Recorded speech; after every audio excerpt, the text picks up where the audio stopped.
Good morning to everybody. A warm welcome to this policy dialogue. This is the first dialogue in the series organized as a part of the activities of Jeevan Mission Chair Professor at IIM Bangalore. We plan to have this dialogue organized periodically to discuss various issues arising out of JJM implementation, and we invite you all to actively participate in it.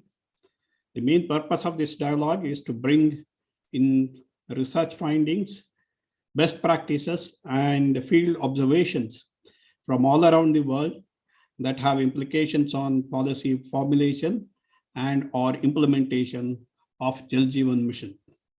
We have kept this as an online activity to reach out to a large number of stakeholders connected with JJM.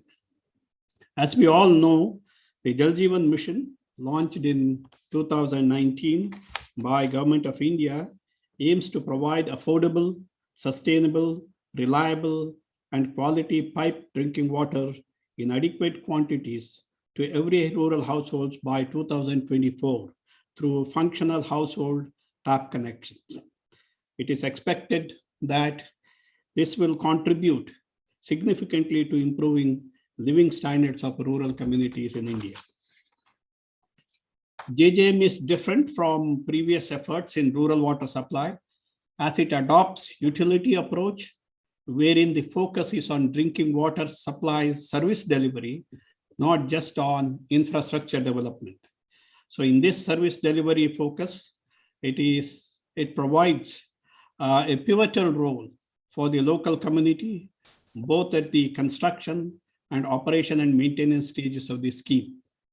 Therefore, being the community managed program, it should instill a sense of community ownership that is essential for sustainable management of the rural water scheme. So therefore, we are focusing this particular dialogue on the community engagement in local management and ownership of rural development, rural drinking water supply system. So if you look at conceptually, the community participation means that every household participates in the management of the water system, water supply system. So therefore, it's important that we understand how households make choice decisions. So conceptually, one can see that household decisions to participate in community management of drinking water supply would depend on their assessment of benefit and risks associated with the scheme. So there are several factors that contribute to the household's perceived benefit and risk. Some are external to the scheme, such as topography, habitation density, water scarcity, functionality of local institutions, particularly in terms of collective organizations, and also leadership. These have to be taken into account as given while designing the scheme. There are other factors that influence perceived benefit and risks for households, which are internal to the scheme, that need to be managed while implementing the scheme.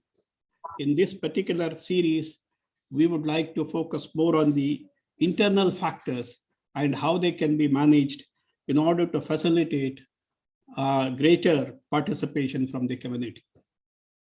So some of the internal factors that can influence the community participations are, one is sharing the adequate information with the local community about the scheme at very early stage of implementation. So sharing information always reduces the perception of risk, and therefore this would help in preparing the community to participate in the operation and management of the scheme. Then involvement and approval of local community at the time of project planning and implementation, that would actually help in basically, buying in of the community in the management of the scheme. The other aspect is the quality of infrastructure developed both the materials as well as the construction, because that can reduce the operation and maintenance cost significantly.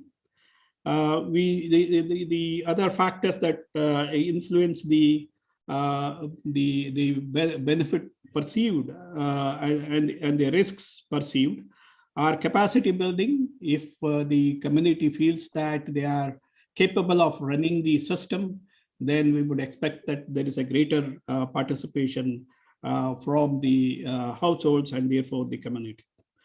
Then developing water literacy. This is one of the important addition in JJM, that water quality is emphasized. And as communities understand the importance of water quality, what needs to be improved upon, for the water that they are actually receiving, would help a lot in creating interest among the households in participating in the scheme. So developing water literacy and spreading awareness about the importance of water quality would be important in making communities to participate. Then ensuring the ecosystem development. We should have an ecosystem developed in order to help the local community in times of difficulty, emergencies and so on, or sometimes on a continuous basis to provide required training program, or let's say knowledge about using the field test kits and so on, so that the local community will feel confident of running the local drinking water system. So from our review of the past studies and the field visits that we have done in few states, these are some of the observations from the field which might help the policymakers to take this Jal Jeevan mission forward. One is, as I have said already, early involvement of the community that we feel is very, very important. Many times we have seen that the construction starts, but not the IEC activities. So that it basically creates sort of more risk in the minds of people, in the sense that they don't know what this particular scheme is about and how it has to be rolled out, what is their role at different stages of the project. And therefore, it is important that at a very early stage itself, the community understands the complete details of the project. We have also seen that the sequence of the construction and the IEC activities is important. It should be in a proper sequence. For example, you may give the field test kit, but training is not given adequately and so on. So then again, it creates problems. So we need to really look at how to sequence the activities that are to be undertaken, so that it is easy for the communities to understand the various activities and also help the agencies to implement it better. So the IAC activities, especially, should be front-loaded and should be done a lot at the beginning, and then of course should also be carried through during the construction as well as the transfer stages of the scheme. Then the quality aspect is important, quality of both materials as well as construction. In the absence of understanding the quality standards of the materials to be put in, the households cannot really assess whether the construction done is actually of a proper quality or not. Simple examples of whether the pipes are laid 3 feet below the ground and so on. If they are not done, they cannot really complain, because they don't know that these are the standards to be put in. So some of these quality standards should be known to the people. so that they can actually point out these issues to the respective authorities and get it corrected, so that at the operations and management and maintenance stage, they don't face too many problems. Then the other aspect is effective training of VWSC members and other stakeholders. I think it's important that we train large number of stakeholders, all panchayat members, VWSC members, teachers, maybe self-help groups, youth club members, and so on. So it's better to train as many as possible in order to create this awareness within the community, so that there will be more preparedness of the communities to participate in this scheme. The other important thing which Karnataka has done very well is metering. Metering, if not done now, it's going to have problems later on. Because as the community starts supplying water, and if they start charging, then there is a possibility of a lot of disputes, because some people use more water, others less, and everybody has to pay the same charges and so on. So that people may see it as an unfair distribution of water, and therefore it could lead to disputes. So metering will help in fair distribution of water. Whereas in case of fixed time supply, you will have excess water supply to smaller families, whereas shortage of water for the larger families. So water charge collection based on the usage will reduce the water charges. We have done some basic calculations, and it shows that if we have water charges based on the metering, it can help a lot in reducing the water charges per household. It will also encourage the judicious use of water, the potable water which has been treated and so on. That should be used judiciously, and metering as well as water charge collection based on the meters or the amount of water used will help in judicious use of water. This will also help in moving towards 24/7 system where water is available all the time, and people can use it as and when needed. And this system will also help in many other ways in running the drinking water system. So communicating these, of course, right now, if you look at the field level, many people don't want meters and so on. I think there has to be a greater effort in communicating this message to the local body, so that they understand the implications and importance of the metering, and then start accepting the meters and meter reading based water charges. The other issue is water quality awareness. I think a lot more effort has to be done in communicating the water quality, because it's not very easy for especially rural area people to understand this. So implications of deviations from the standard norms should be communicated, particularly with respect to the local water that is available in that area, or the water that is going to be supplied from a distant place. Training stakeholders in using field testing kits. Of course, it has been done, but I think a lot more needs to be done so that a larger number of people, local stakeholders are aware of using the field testing kits. The other thing that we would like to suggest is lab for testing water quality should be developed in educational institutions. Could be high schools or a pre-degree institution, or degree colleges, wherever there are science stream is taught. It would be good to establish testing labs in these education institutions, so that an independent assessment can be done on a regular basis.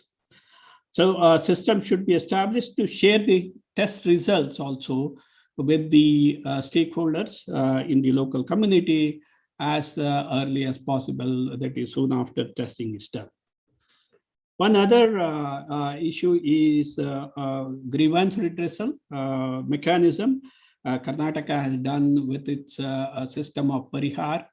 I think similar system should be adopted by other states as well. And creating awareness extensively on this would be very useful because in our field visits, we have seen that many of the complaints that they have, they are not able to use the Parihar system. So therefore, it's important to create a lot more awareness about the system. So not only setting up the system, but also how to make use of this system. We need to communicate it more. And then quicker resolution of grievances. It's not only collecting the grievances, but also quicker resolutions will give a lot more confidence to the people that yes, this system is something which is functional and therefore it can be effectively used. Then institutional capacity of VWSC. I think we need to build capacity both at the individual level as well as institution level.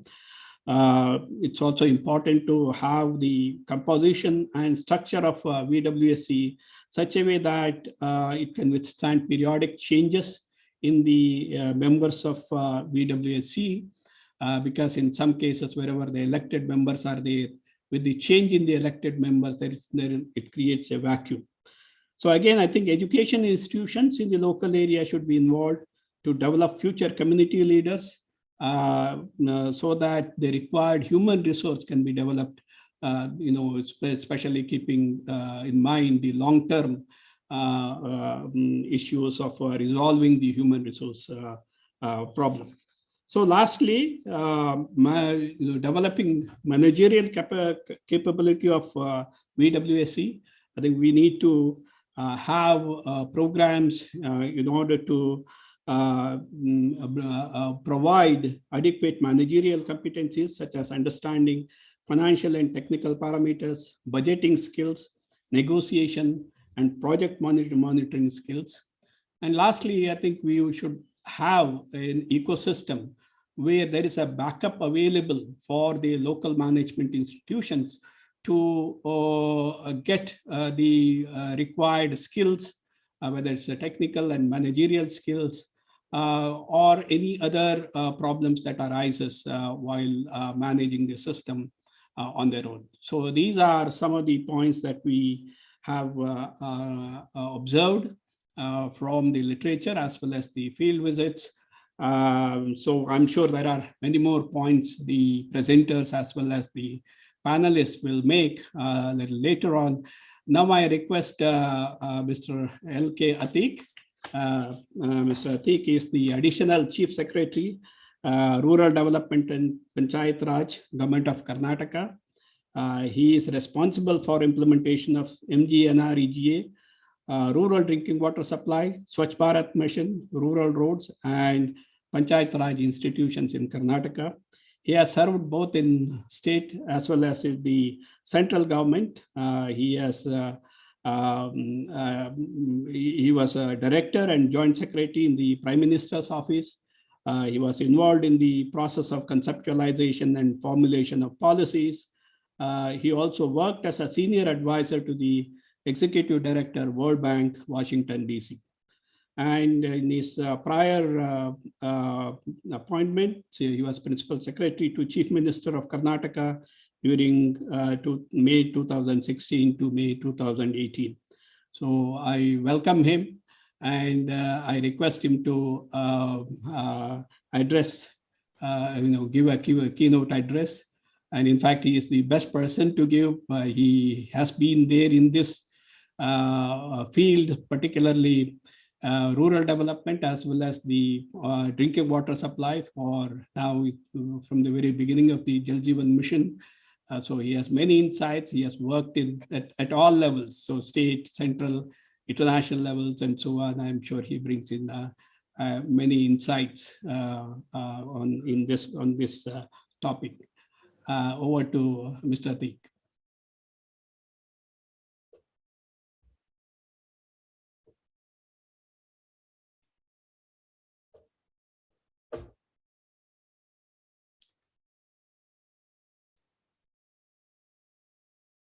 Sorry, I think his link got cut, I guess. Yeah, I think his.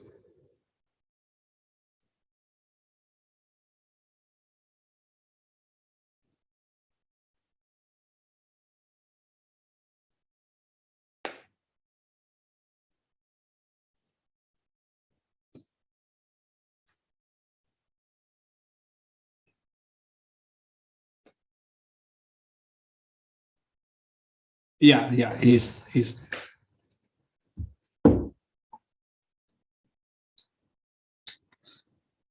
Yeah, please go ahead.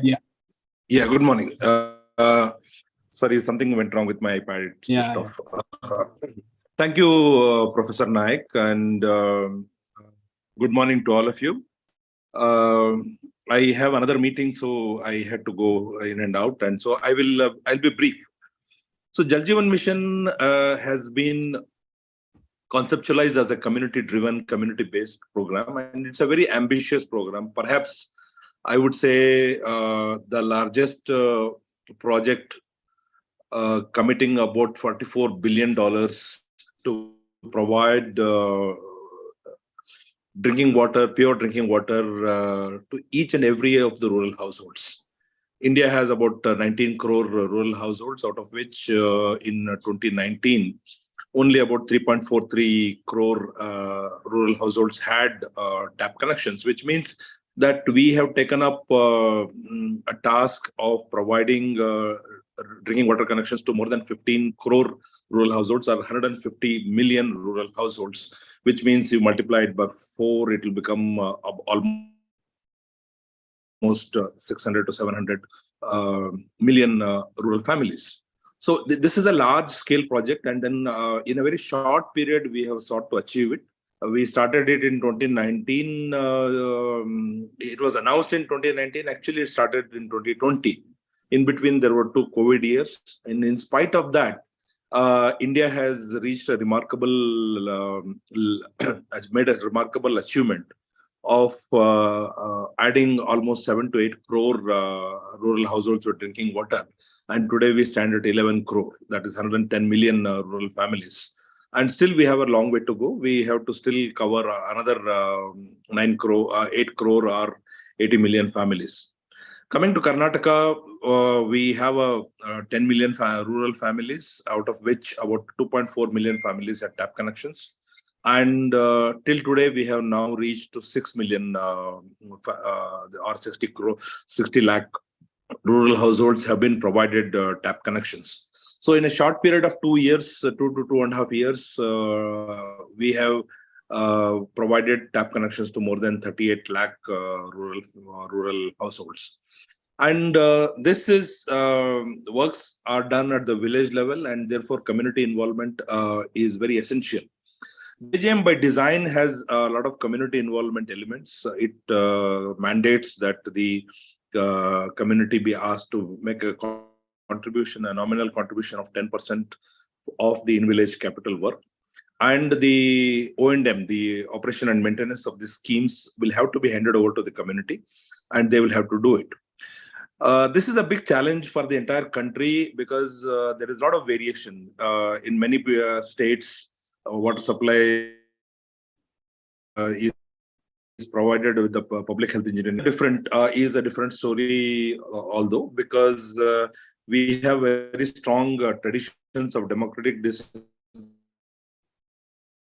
The Panchayat Raj institutions have been handed over the task of maintaining, operating and maintaining drinking water supply systems at the village level almost. However, there have been issues of sustainability. One of the main issues of sustainability comes from source failure. Karnataka heavily depends on groundwater, and therefore source failure. So because of source failure, despite water supply systems being there, we have been called upon to make repeated investments. And although the task has been handed over to the community, the involvement of community is not to the extent that we desire, and not to the extent that we consider ideal. So therefore, it is and in Professor Gopal Naik's address, he has touched upon the points, which all of which are relevant and bang on the point, because there are issues of capacity, there are issues of involvement, issues of accountability, and issues of transparency. So what we are doing in Karnataka is that ideally it would be best to actually follow a very detailed process-oriented approach. However, there are some compromises we make because of the speed with which we have to make it. Honestly, Karnataka has 28,000 villages, and we have to work in all the 28,000 villages, and it is actually possible to hand over the construction work itself to the community, but in many cases, again, because of various capacity constraints, because of the need to implement speedily, we have been constructing this and handing over the systems to the Gram Panchayats. So, but we have deployed a very strong set of organizations, which we call as implementation support agencies. So these implementation support agencies are nothing but non-governmental organizations. And we have in Karnataka deployed more than 60 non-governmental organizations, which are working in the districts, which are mobilizing people's support for this, involving people in planning and discussing with the communities, setting up village water and sanitation committees, and in getting the involvement of the Gram Panchayats in the entire process. So this has actually resulted in creating an awareness, and we are finding it that in many villages, the community leaders, the Gram Panchayat members, etc., are standing at the work site and making sure that works are getting done. And in cases where community involvement is not up to the mark for various reasons, in such places we do receive complaints that, without asking us, they're going ahead and making construction. So this is a conflict. This is something that we keep encountering, and we keep reinforcing the fact that community involvement is a must for taking up capital works under the Jal Jeevan mission. So the performance across the state is varied. In some places, community is not to the extent desired. However, since our state has a very strong traditions of democratic decentralization, we have panchayats which have been taking care of drinking water supply systems. We have water persons. In Karnataka has actually 31,000 water persons who are in charge of maintaining the systems, etc. So we are involving them as well, and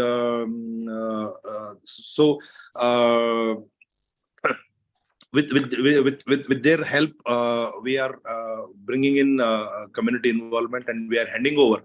And one of the key reform in Jal Jeevan mission is a process called Har Ghar Jal certification,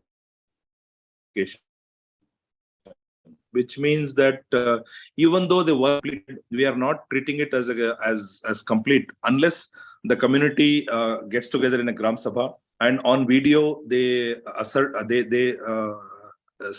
agree that every household in my village has got water. Every institution, hospital, Anganwadi, and school or hostel has been given water. We are getting adequate quantity of water every day, and the quality of water is good. With this kind of a certification on video, then we declare work as village as 100% saturated with drinking water supply, or Har Ghar Jal certification.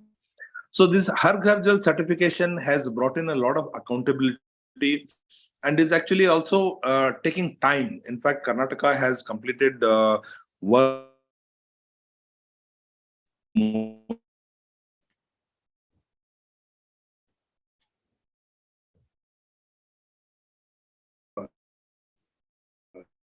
10,000-12,000. However, that every household has been provided adequate water, and water is coming every day. Then they will ask questions, obviously. So see, done a good quality work, and the quality of restoration of the road after digging is. So now people are facing this situation where the community is saying we will not certify. So therefore, that puts pressure on the department, on the contractor to make sure that the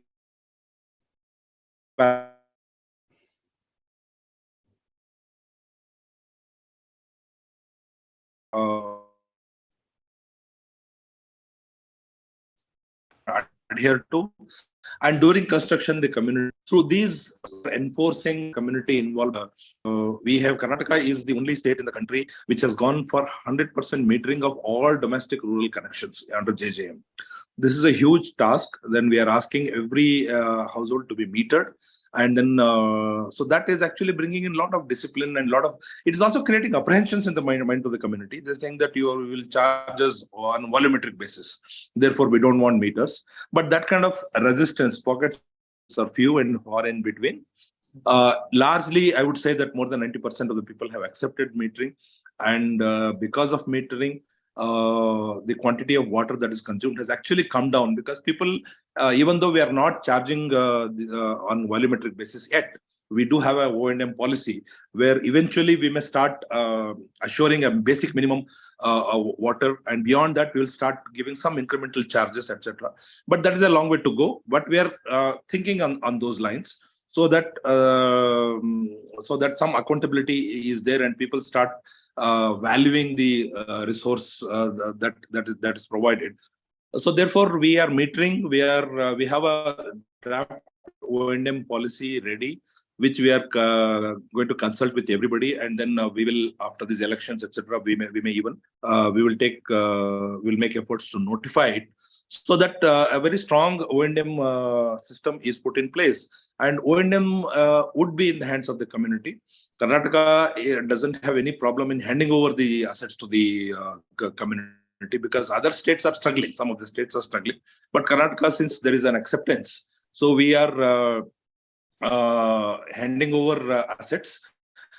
But handing over assets is being done through Har Ghar Jal certification. So that means that people will have to really agree that we have done a good job. So that is a kind of a discipline that we have imposed upon ourselves. So these are the various issues in community management of JJM that we are coming across. And I think I will stop here because I think I have spoken enough, and also I have to go for another meeting. Thank you very much, Professor Naik, for having me. Thank you, Mr. Taik, for giving us this key insights, especially at the O&M policies. We have in fact looked at the O&M policy. It is one of the most comprehensive O&M policy that state has. Also, some of the other features like Parihar and metering and Har Ghar Jal declaration. I think these are key points in really implementing it more effectively in Karnataka. Thank you so much. Thank you, Professor Nayak and Atiq sir, for setting up the context. Thank you, Professor Nayak and Atiq sir, for setting up the context so very well for us. Next, we have a few brief presentations by researchers who have worked extensively in the field of community engagement in the context of rural drinking water in India. We have Mr. Richard Francis from IRC, Mr. Partik Kumar from ATRI, and Mr. Baijesh Kattarkandi from WaterAid India. We will have presentations of 10 minutes each by each of these researchers, and we'll take questions at the end. So, Mr. Francis, over to you. Thank you very much. Sharing the screen, I trust, now. Can you confirm, Professor Naik, it is working? Yeah, it's working. Thank you. So I am speaking on behalf of Ruchika Shiva, my colleague in IRC, who is work traveling today. And thank you for the opportunity to share our research coming from 4 Indian and 2 European academic institutions and think tanks. So this is now 6 years old. Hearing the stories of Karnataka, things are moving on. This was an overview into community management and the resources required to make it work from 6 years ago. Yes. started by looking across India, of thinking why community engagement, and believing that it is this better chance of sustainability. We understand from hearing about Karnataka just now, the challenge after construction is O&M, keeping it going. So we utterly believe that community management is critical for long-term sustainability, that is the effectiveness of outcomes over time. And to look at that, we considered our main research question: what level of support is needed ongoing, both institutional and financial? We had a research methodology to investigate successful, in inverted commas, community managed rural water supply systems across 17 states, at this time 5-6 years ago, covering the whole range of states and hydrogeological conditions. And our detailed research required surveys with 30 households in each of 3 successful villages in a particular project area, plus a control village who wasn't receiving those benefits. And we investigated the role and resources of a community water service provider, panchayat institutions, and critically the enabling support entities. What is going to be there long term to support communities? We measured service levels through our household surveys, what people actually said they were receiving. And you can see across our successful case studies, there's still a considerable variation of quality. This is a composite indicator of quantity, accessibility, quality, reliability, and continuity. All the things which households require, particularly when they have shifted across to household pipe systems. And at that time, before Jeevan mission started up, it was clear that communities can and do manage. And with the increasing emphasis on piped supplies to individual households, we found this changed the psychology as well as the technology of sustainability. Pipe networks and overhead reservoirs are inherently robust and long-lived relative to the had been traditional hand pumps. And communities appreciating better pipe services when they are empowered long-term are good at reporting and expecting the early repair of leaks in pipes. And the picture here is from a community supplier getting quite sophisticated. And when the critical pump infrastructure fails, as it always does at some stage, and the whole community is without their convenient household water for a period, our research showed that solutions for repair or repurchase are quickly found, but often through enabling support entities. All this a very different situation from the past, when a hand pump failed and people were expected just to walk further away and nobody bothered to maintain it. The drive of the psychology is changing. We have to take advantage of that. Our research found that the change to pipe to now individual household pipe service does lead towards a stronger willingness to pay for those services. However, even in higher income states, willingness to pay anything more than a proportion of operation and minor maintenance costs is still fairly limited. There is no cost reflectivity of revenue collection here, but just as it is in urban water supply, of course. To understand these resource flows, we undertook detailed financial analysis of each of the 20 case studies. Just time for one example here from Kerala, showing the resource flows from community, but also from government, the enabling support environment in its various ways. This particular example on me showing 254 rupees per person per year being put into maintaining their excellent pipe system. This was household metered supply as well. But if you investigate those flows, in the end, 58% of support to ongoing operations and maintenance came from what we call the enabling support environment. Only 42% in a relatively well-off community getting a very high quality supply.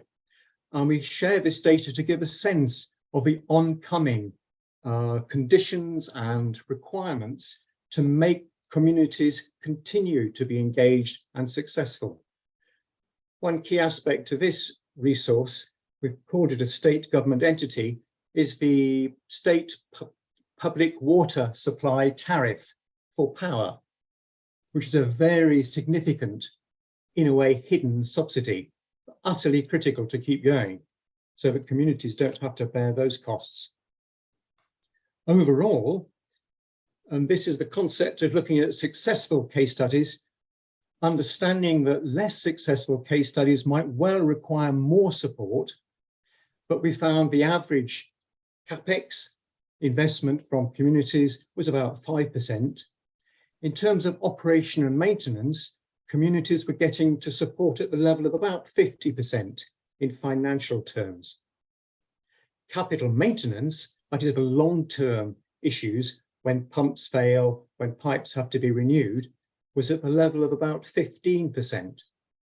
And you can see here we also looked at the averages and the range of software or IEC support, coming in at 10% roughly at the capital investment stage. That level of support needing to motivate and enable communities to get on board, as Professor Naik was describing earlier, at a level of 20% continuing to keep operations and maintenance going.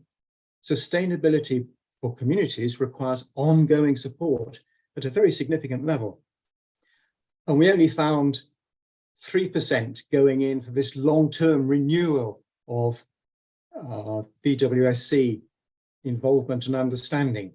Perhaps that explaining why only 15% of CAP Manix was coming from villages. How do they manage? We found the two main methods of the Village Water and Sanitation Committee as a subcommittee of the Gram Panchayat, where the chair, secretary and treasurer of the council duplicated these roles, which was critical for giving the VWSC sufficient power and authority, but also really quite common where the subcommittee was given autonomous status under the Societies Act. Many of them registered, some unregistered. In that setting, the role of a convincing leader of a water subcommittee, often an engineer, became really quite critical. And in all of that, only these ones were being successful in the context of what we called a reformed rural water supply agency, who understood the needs of supporting communities. What do we mean by reformed? Looking at the requirements, the core competencies of a service provider, we're asking an awful lot of Gram Panchayat VWSCs here. This is looking at the core competence of the enabling support environment entities. PHEDs, so common in so many of the states where community engagement has not really taken off yet. PHED very good on technical capability, much less so on community orientation and organizational culture, which means they are much less empowering of community managed systems. We looked where NGOs were involved, and yes, understandably, technical capability on average a little bit less, organizational culture, community orientation, absolutely critical and working effectively. And the picture there from Gram Vikas and Odisha, they had the technical capability as well. So NGOs can be worked and used as enabling support entities, but require, again, significant resources. And then we came to RWSA's reformed rural water supply agencies. You can see here the green line where almost everything is being ticked at the right level of organizational competence. But these sorts of organizations cost more. Just as more resources have to carry on flowing to communities to enable them to carry on delivering, so the enabling support entities or their agents need higher resources than ever before. And so overall in our study just those years back, in terms of policy making, we think that policymakers have very correctly gone big, to use an Americanism, in terms of a level of pipe service now to be delivered, but we also need to keep on thinking big with respect to both the initial and critically the ongoing commitment to community sensitization and empowerment. We need O&M for community sensitization and empowerment ongoing. 20% of OPEX in our survey. But the research also shows that where hydrogeological and you will find increasing demand conditions do not allow for borehole delivery to a single village pipe network, then a government entity will still be required to manage a bulk treated service water supply. This is coming regardless of what we want, particularly in the context of climate change. And communities, though, can still remain involved. I'm glad we're hearing from WASMO shortly. They are quite capable, maybe better, at acting as village-level retailers of a government-delivered bulk water supply, managing the local distribution network, if they are empowered, collecting sufficient revenues to pay for at least the direct village community costs. Just coming to the end of my presentation, but we see these trajectories of development for successful enabling support entities. What we're in effect doing for the 600,000 villages in India is trying to build a craft organization for local demand and individual market in management terms. But we can't maintain the quality, which Professor Naik was explaining earlier, long term without giving it the support. Traditionally, India has used a mechanical organization. We could call the PHEDs very much a mechanical organization. Mass market, very simple technologies of the hand pump variety in the past. But clearly what we're having to do now, the support entity has to be mechanical organic. It has to maintain this organic, creative, complex technology of IEC support ongoing, as well as the technology ongoing. And so we can see this trajectory of support Jeevan is making happen to community management. But I would like us just to have in our back of our minds very clearly that this trajectory will go back in rural areas to some level of, I call it utilitization. It's not just a village water committee, it's a village utility. It may be a syndicate of villages as a committee, as a utility. But that will then have to go back to a very different level of mechanical organization, which can maintain and support villages long term as we find the hydrogeological challenges of water resources coming along. And in conclusion, communities manage, communities will pay a little, communities need ongoing support. A colleague describes it as we need perhaps to move long term towards a discourse of co-production, not just community management, community responsibility, but co-production that more accurately clarifies the shared contribution of government and external agencies with communities at these very substantial amounts that we found are needed and are being implemented in these successful ones, particularly as groundwater resources are substituted by cross-panchayat boundary treated surface water sources, which demand increasing technical professionalism, co-production with a very sophisticated enabling support environment and an empowered village community utility. That was our research. Thank you for the chance to share. I appreciate it. Back to you, Professor Naik.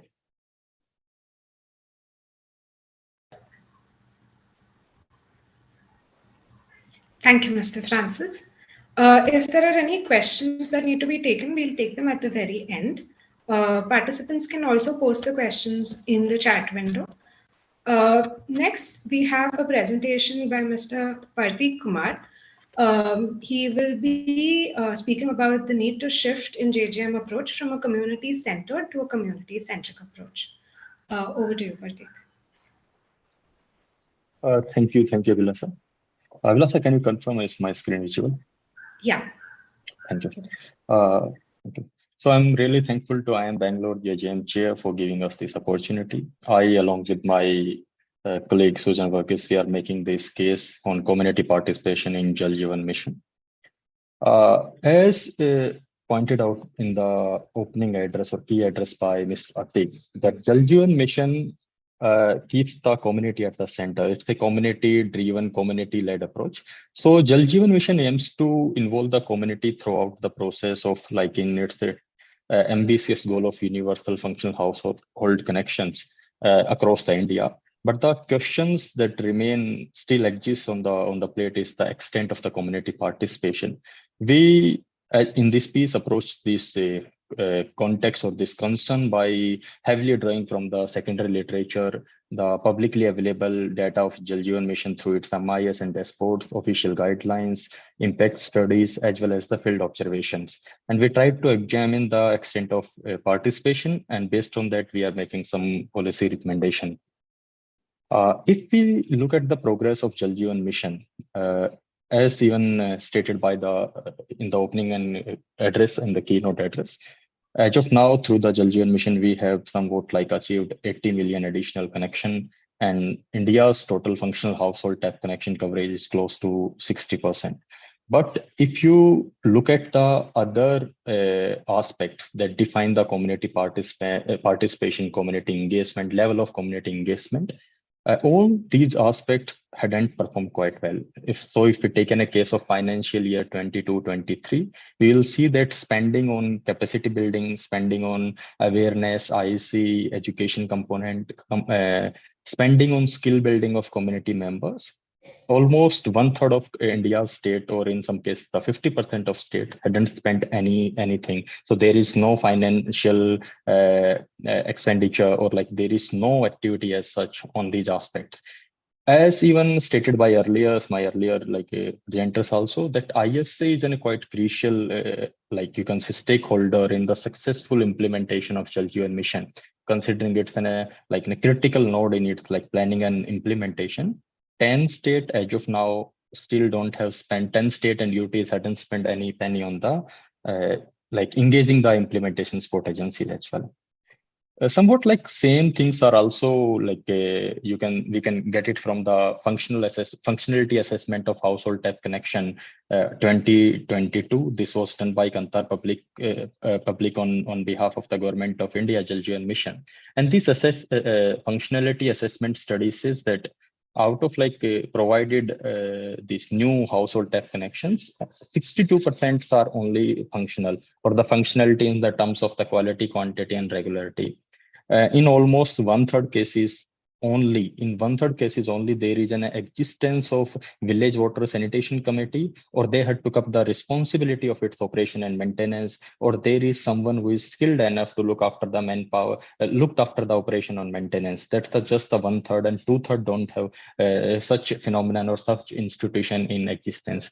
Coming to the quality side also, there is just in 1/3 of the cases, there is availability of field testing kits. And same number of the villages have reported that there is someone trained enough to use those field testing kits. So now when we see these things through our field visits that we did in the state of Karnataka and Tamil Nadu in past few months, we had seen somewhat same reflection. What even in the opening address, what was even stated by Professor Naik. In an idealistic manner, the participation have few steps. We go by information, then we jump onto the consultation, we make collaboration, and we somehow feel like, okay, we achieved something when we get into a partnership. But the field observations suggest that the information to the community and users about the Jal Jeevan Mission is minimal, or it's tokenistic in most of the instances, and it is mainly through the mandatory Gram Sabha. So the mandatory ones that we have to put it on the paper, only through that sort of an activity, this information is made and not further action. The consultation with the users in a village during the process of making the village action plan and design is also found minimal in much of the cases. Much of the users somehow hadn't reported in a very active hold or active understanding of the program or their own involvement. This could also be like one reason behind this is the multi-village scheme. This is, we are not saying with 100% confidence, but this observation. So Jal Jeevan Mission data suggests that all the household that will be provided connection, the tap connection in the Jal Jeevan Mission, 50% of them will be through the multi-village schemes. And multi-village schemes being in a large infrastructure, it's a technically like more complex infrastructure, as well as its geography and scales is bigger. It somehow curtails the scope for the decentralized approach and community participation. Also, we found through the interaction with the stakeholders at the district and state level that the idea is to involve the community once we are in a phase when we are ready with the infrastructure. But the past experience and the literature on this suggests that in this approach, there are some hindrances. In a way, when we are not involving community during like the planning phase and when we are designing phase, and we are involving once we are done with the product, in that case, the community doesn't associate themselves much with the entity because they were not involved in that process. And over the time, they fails to take the ownership, considering that this is done by someone else. And this all end up like in a way that operation and maintenance through community approach is hindered. And even literature suggests that without the right set of people as well as the capacities, the sustainability of Jal Jeevan Mission is at risk. But one thing is quite important to understand, that why we are so much worried about the community-centric approach or community engagement in Jal Jeevan Mission, and why we are like again and again referring that it's essential for its like success and the sustainability. We have to understand two things at this point. That this argument is not going the community versus departmental or administrative approach or versus the private. We are saying all these are the complementary thing. It's rather than just a community-led model, it's a hybrid model at some of the pioneers in the sector are defining it, the Jal Jeevan Mission. And Jal Jeevan Mission, if we go by its guidelines, believe that after some point of time, the operation and maintenance, even what was Mr. Atik was saying, that at some point it will be handed over to the community institution. So if it will be handed over to the community institution, then their involvement from the first step itself or from the early stage itself is necessary so that they can own and they can look into the sustainability. The next point, and quite unique to the Jal Jeevan Mission or India's like a drinking water or RDWS approach in the recent time, is the demand side approach. So now we are moving from the supply side to the demand side approach. And demand side approach by its nature says that users should be picking at the first place, because demand side is completely dependent upon the actions and the behaviors and the attitude of the users. So if our whole scheme or whole design is dependent upon the next person in the stakeholders or the users, so we have to involve them at the earliest possible things. That's why it's a concern we should engage them, or it's essential for the success and sustainability. Last thing, water quality is an emerging concern in the India's RDWS. It is well prioritized in the guidelines and in the programs, but community participation is again critical to ensure the success or like getting the intended outcomes. Also, the few lessons other learned from our field visit and the literature suggested that lack of the skill or capacity building or like awareness generation is hampering the effective community participation, because at time it is bombarded at the community saying that they are not well equipped to handle something, but it's also counter in a way that they are not equipped to be like that efficient. So lack of skills and capacity hindered their performance or their participation. Also the top-down or district-driven focus, like limited infrastructure creation focus within the stipulated time or like within finishing everything in a timeline. So hurry to finish the infrastructure or the target somehow creates a lacking of ownership at the Gram Panchayat level. So in a hurry, we are delivering everything, but Gram Panchayat at the institution lacks to recognize or to own the whole things. As in the opening address, as Professor Naik said, we need an ecosystem approach. In the same way, we are stating that the system and processes are required to boost the community participation and ensure adherence in the Jal Jeevan Mission. If we like in today's theme is roughly around community-centric or community participation in Jal Jeevan Mission. So if we take that case, so there are four important components of Jal Jeevan Mission. One is the tap connection itself, other is the functionality part, next is the community institution, and next is the awareness and capacity building. If now we can conclude that other than the infrastructure things, we had given a big space and big priority to the infrastructure or tap connection. Other all three things, the functionality, community institution, and awareness and capacity building, they are either kept at a bay or they are not given the desired priority. Based on this, like our understanding of the things, we wish to make some suggestions in line with the today's theme. We said that there is a need to change the sequence of activities. We are arguing that the component related to the community participation and capacity building should be aligned with the planning and infrastructure progress. In mean, we are not saying that you should hold the infrastructure progress till the time we build the capacity or community participation, or vice versa, but the both should go hand in hand, so that the intended or the overall goal of the JGM can be achieved.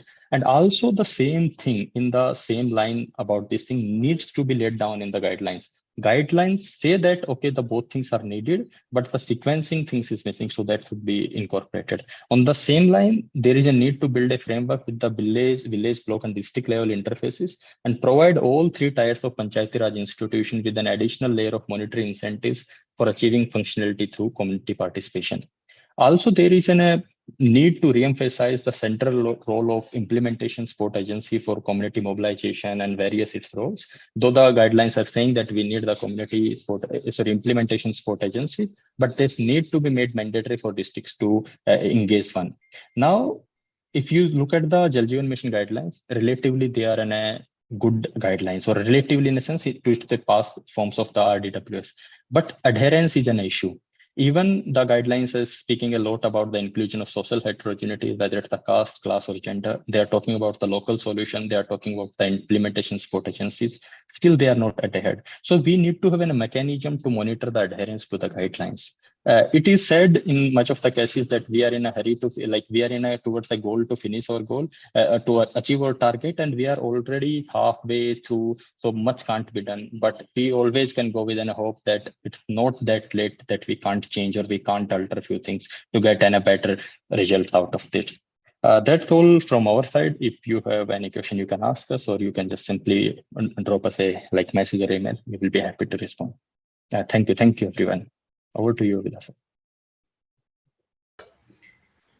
Thanks, Pratik. We completely echo your sentiment. I think there's someone in the chat window also saying that the way in which community participation can truly come around is if we involve people more in the planning stage. Probably we'll talk about that more after the next presentation. We have Mr. Baijesh from WaterAid India who will be giving the next presentation. He'll be speaking about ownership, capacity, and sustainability in community-based rural water supply systems from a specific case that they had done in Andhra Pradesh. So, Mr. Baijesh, if you could just take over.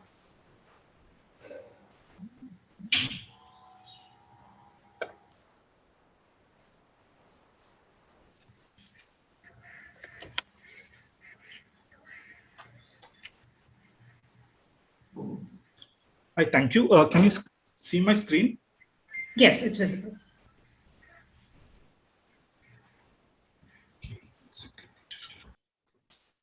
Yeah, thank you. Thank you, everyone. It's already afternoon. Good afternoon, everyone.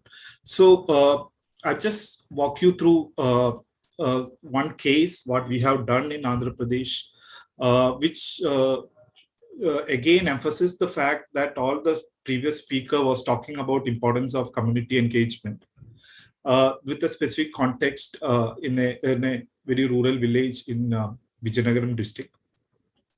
WaterAid, as you are aware, we work with water, sanitation, and hygiene, and we try to build up with a robust model, which can have a lot of learnings for upscaling, and also can have a lot of inputs.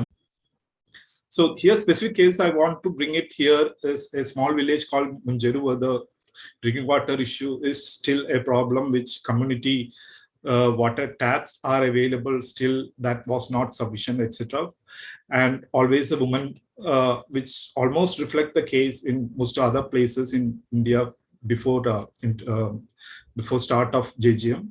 The women members always took time or to travel from to collect water from the stand post, and there was no storage facility in the village, so that they have enough water as stipulated as per the JJM.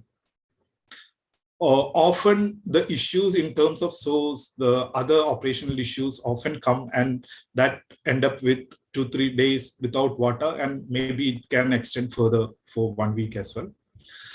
And the other issue which they face was deeper water levels, the water levels going down because the borewell was their source, especially during the summer month, and they have to sort of firefighting during summer, the other sources where they can supply water, and contamination.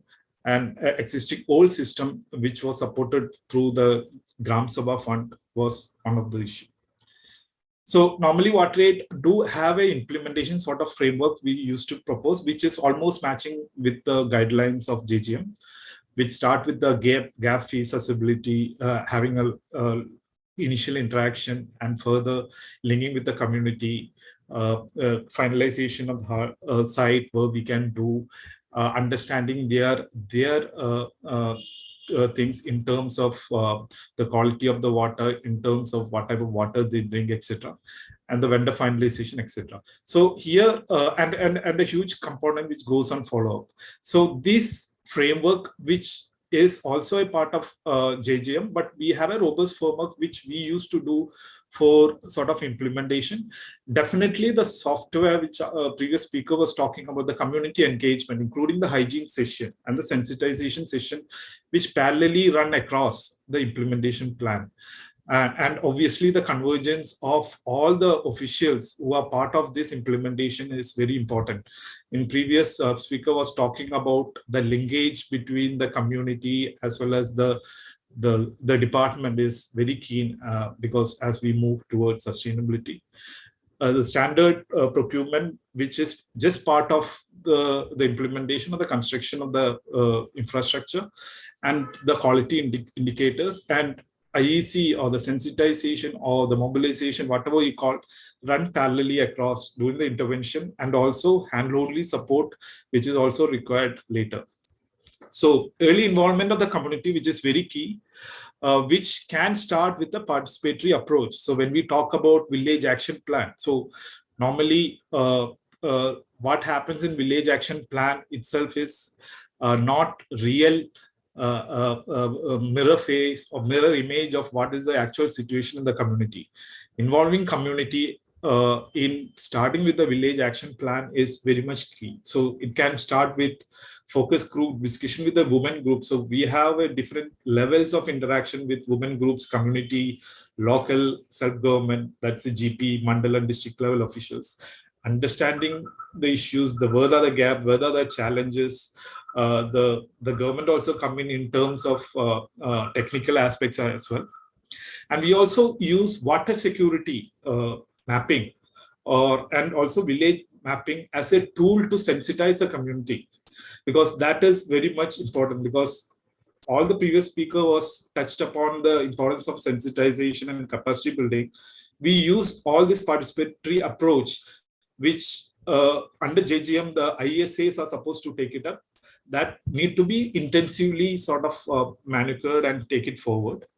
And the community-led technical assessments, including the leveling survey, which ensure that the last household, which is far from the system, also reach enough amount of water, is as key as we do forward. And the important thing is the risk assessment, the water quality, which is really an important point, which all has talked about. But making the community aware that the water quality is important. If you do a risk assessment of the water source with the participation of the community, always have a positive impact in bringing that sensitization.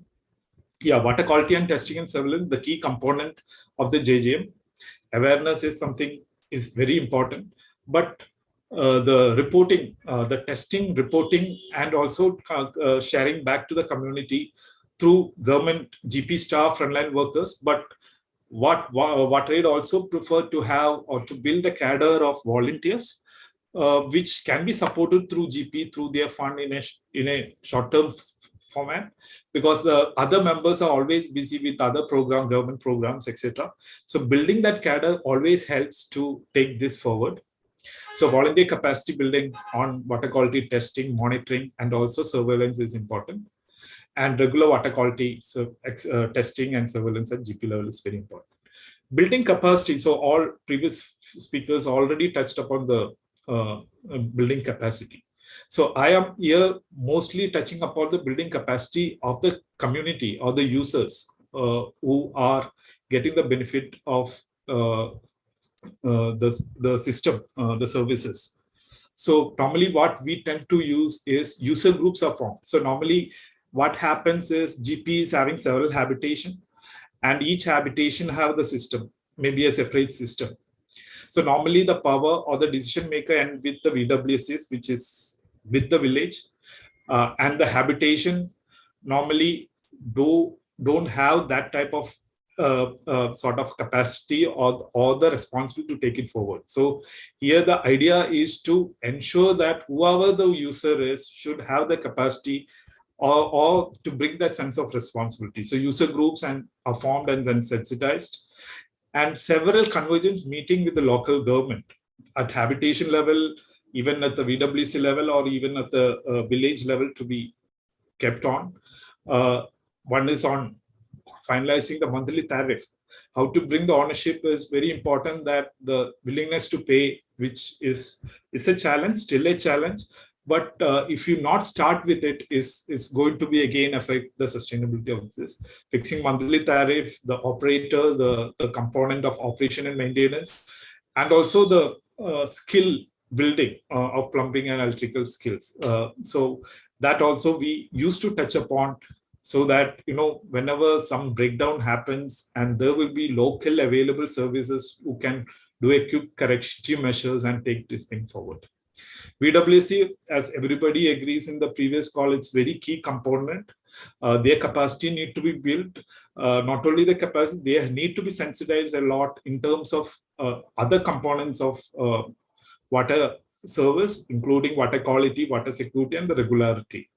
And community involvement on the construction to ensure quality, which is anyway part of the Jal Jeevan Mission guideline. But how to ensure that community involvement in ensure the quality of the construction is also important, to provide them the capacity that which all things to be which all component, the cement, the structure, the design, how to monitor and where to report, and how and make ensure that if there is any course correction needed, need to be done. Community contribution. So there is a bigger challenge by the implementation agency on ensuring community contribution.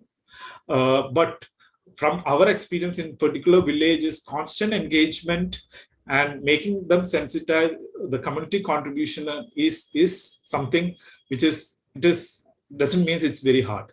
So to make them realize on the importance of this and the long-term sustainability, community contribution was there. So this came up with continuous engagement, including O&M planning, and making them committed and monitoring the assurance, etc. So even in the O&M planning, what are the activities to be carried out? What are the frequency of the activity? What are the human resources required? What are the materials, spare parts, tools, equipment needed? And is there any technician available nearby area, so that the needed repairs can be done, and also financial provisioning can be done. So the particular case what I was talking about is the user groups try to contribute, and which they had their own the bank account, which has been ratified by the VWSAs, and their contribution goes there. This money they contribute is going for the operators, etc. But if there is a bigger need of support in terms of, for example, the pump itself, of the borewell pump itself got spoiled, so then definitely this will fall back to the VWC, and there should be enough support should be ensured from the VWC. So even the community contribution on a 500-600 basis, that will be put in the bank, and that can be met all the other expenses. Monitoring during implementation. So there are several monitoring. I was talking about the community monitoring, community build their capacity to monitor, etc. Who 2-3 volunteers will be doing that. Along with that, the department official, the RWS department at mandal level, along with the community, they do joint monitoring on the structures they have built, the type of material design, etc. And also very important is on the curing of construction, reporting back, and etc. So that joint monitoring is also a sense of mobilizing the community towards sort of bringing that ownership. And on-ground collaboration sustainability, which is very important, because I think most of we are, or right now we are talking about how to provide the service, but in terms of source sustainability, in terms of service sustainability, something a continuous interaction, a continuous engagement with the community is needed. It's not like one-off service and we just move out. So we need to look at that as well when we talk about this Jal Jeevan mission support. But how long we'll support, what are the support we provide, etc., is very important. For example, source sustainability, grey water management, that all need to be taken up in different Grama Sabhas and various other sustainability measures, etc.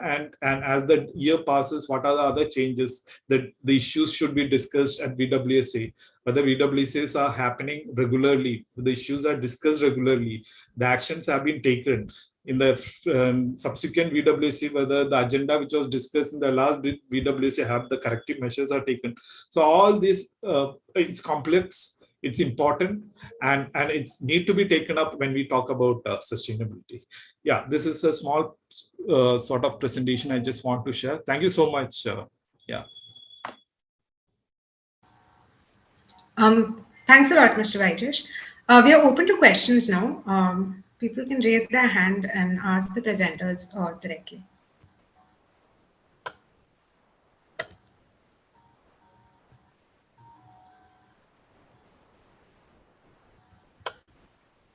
Are there any questions? Otherwise, I had one. I wanted to ask Mr. Francis, you had shown the slide that showed the different levels of satisfaction with the quality and reliability of water across all your successful cases, right? I just wanted to understand how are we, how are we saying that these cases are successful if in states like West Bengal, etc., we could see that reliability was very low? Thank you. Nice question. Because it was deemed to be successful within their context. So within the context of West Bengal or wherever, people were saying this is successful community management. But at that stage, the investment hadn't gone in as much as it is today to really reinvigorate with a piped water supply system. And if it was there, it was not being maintained well. But it's a warning sign to everybody. But what can seem to be achieving the goals at implementation stage, if it is not carried through with this ongoing support, it will degrade. I think those examples were, but it hadn't really come up to level. But from what I've heard in the last presentations, the challenge is going to be how do you stop this very high quality level at starting point of implementation just degrading over time, and just the amount of resources that will require to enable VWSCs or societies type organizations to function long term. And I think the question was, how long should this support go on from a WaterAid speaker? And I would say forever. Community water supply needs support forever in IEC, in enabling, and in replacement of spare parts, replacement of pumps. Those figures I gave were also for successful systems, which were only actually carrying 50% of O&M and only 15% of CapManX. It is an ongoing challenge we will face. Okay, understood. I think Professor Aditya Srinivas has a question. Please go ahead, sir. Yeah, thank you. And I also wanted to thank the speakers. It was very insightful talks. all three speakers. I had a question regarding the role of community in terms of water quality. I think Baijesh touched upon that subject, but I just wanted to know more thoughts from Richard and Pratik regarding water quality. How can the community play a role in kind of maintaining and improving water quality? I think we spoke about how to, the first step is to get access to water, but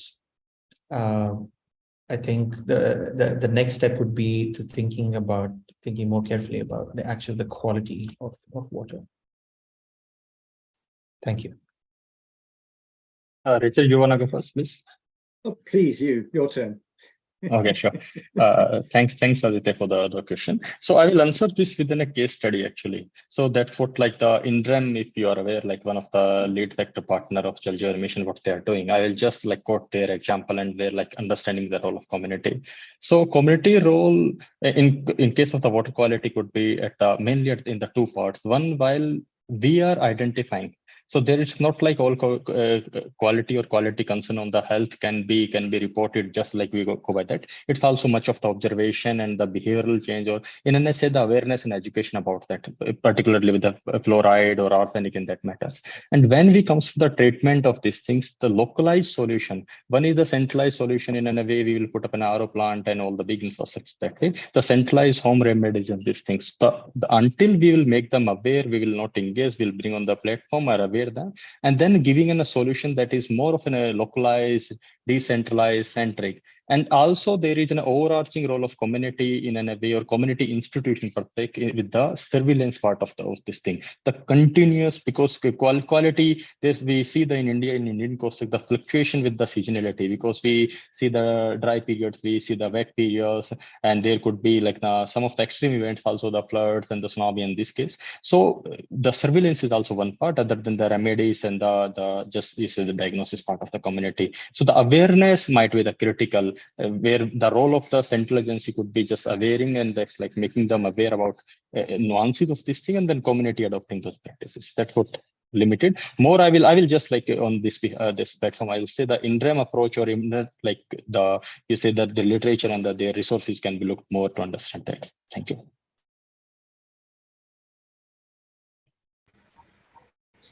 Thanks, Pratik. I think in the interest of time, we'll take one more question by Shubhamuthu. If you could please speak. Yeah, I'm Dr. Shubha Muthukumar from Indian Institute for Human Settlement, Bangalore. We are one of a KRC of JJM Noodle thing. So one of a question I want to ask to the panel, because I joined late in between, sorry for that.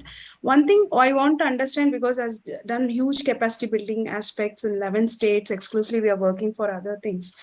Exactly what is the role of community ownership in terms of sustaining the VWC committee? Because when we go to state and tell how much time the VWC committee or FTK's women's empowerment will work for honorary post, if there is no incentivize at the point of community at level, I felt the sustainability is not there, the continuity is not there. So what is the other takeaways in this? Actually, some states are taking the ownership, some states have not enacted the VWC committee. Some states are doing standalone piece for some other things for 50 rupees, 60 rupees collection. But as a unique, when you talk about the community ownership, I felt the policy should also focus to incentivize at what level the VWC committee to be incentivized to do all these roles, whether you talk on planning, whether you talk on water quality or O&M and single village schemes and everything. What is the takeaway on that? Richard, if you can explain from your international aspect and India from Atrials.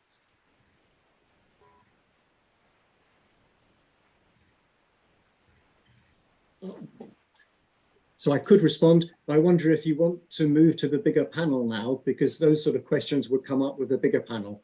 But I would just very quickly say there are limits to community management. It has to be a partnership ongoing forever with an enabling support entity. And this is the concept, therefore, of co-production. We have to work together. We cannot dump it all on communities.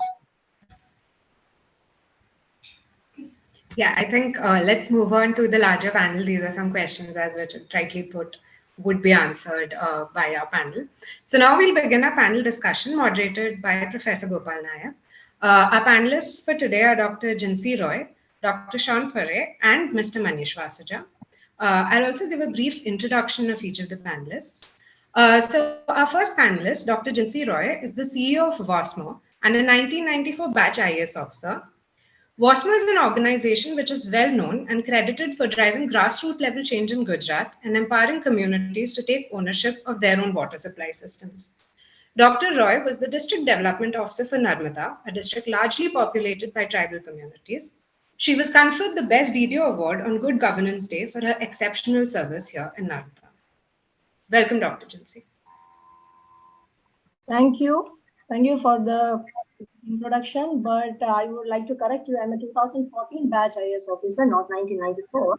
And currently I am CEO of Water Management Organization of Gujarat. WASMO as an organization was started in 2002. So it would be fair enough to say that we have an unbroken lineage of knowledge transfer starting from way back from 2002. And we took one of the few states which was quick enough to realize that community needs to be at the center of our focus. And we also understand that there's a particular talent, and therefore we were quick enough to realize that before we dish out our pearls of wisdom to them, we would like to keep the community at the center, know what their requirements are, keep them in the loop of all the planning and the implementation of all the schemes.